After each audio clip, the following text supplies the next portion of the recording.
नमस्कार दोस्तों, welcome back to Shri Datta ji child care Ayurveda. Shri Datta ji child care Ayurveda में आपका बहुत बहुत स्वागत है। दोस्तों, कई सारे पेरेंट्स मुझसे पूछते हैं कि सर, सर्दी खांसी यदि बच्चे को हो रही है तो हमको फल खिलाना चाहिए या नहीं खिलाना चाहिए। ठीक है।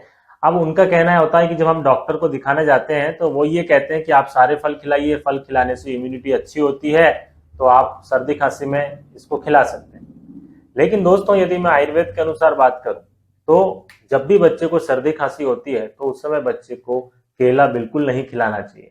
आपको खट्टे फल जैसे ऑरेंज, ग्रेप्स ये नहीं देना चाहिए। अगर आप ये फल बच्चे को खिलाएंगे तो बच्चे की सर्दी खांसी बढ़ जाएगी, क्योंकि उसकी बॉडी में कफ बढ़ जाएगा। तो इसीलिए आप लोग जो सोचते हैं कि खिलाएं ना खिलाएं, कंफ्यूज रहते हैं, तो मेरा आयुर्वेद के अनुसार यदि मैं बात करूंगा तो बिल्कुल नहीं खिलाना चाहिए। और दूसरी बात मैं करता हूं प्रैक्टिकल की। आप खुद प्रैक्टिकल करके देख लीजिए। यदि आपके बच्चे को सर्दी खांसी है और आप उसको केला खिला रहे हैं, ऑरेंज खिला रहे हैं, ग्रेप्स खिला रहे हैं, तो आप देख लीजिए, खिलाकर खुद आपके बच्चे की सर्दी खांसी बढ़ जाएगी, उसकी प्रॉब्लम्स बढ़ जाएगी। और यदि आप 4 दिन नहीं खिलाएंगे तो आपकी प्रॉब्लम्स अपने आप कम हो जाएगी, क्योंकि हमारे आयुर्वेद में पथ्य और अपथ्य का बहुत बड़ा रोल है। खाने पीने का एक अच्छा रोल होता है।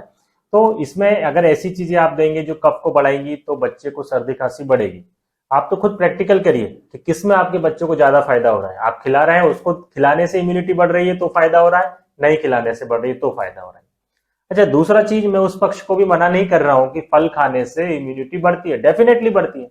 आप फल खिलाइए बच्चे को, लेकिन यदि उसको सर्दी खांसी है उस समय आप उसको वो फल मत दीजिए। सर्दी खांसी यदि बच्चे की ठीक हो जाती है उसके बाद यदि आप देंगे तो वो बच्चे को नुकसान भी नहीं करेगा और उससे डेफिनेटली आपके बच्चे की इम्यूनिटी पावर भी अच्छी होगी। तो इस बात का आप विशेष रूप से ध्यान रखिए। जय आयुर्वेद।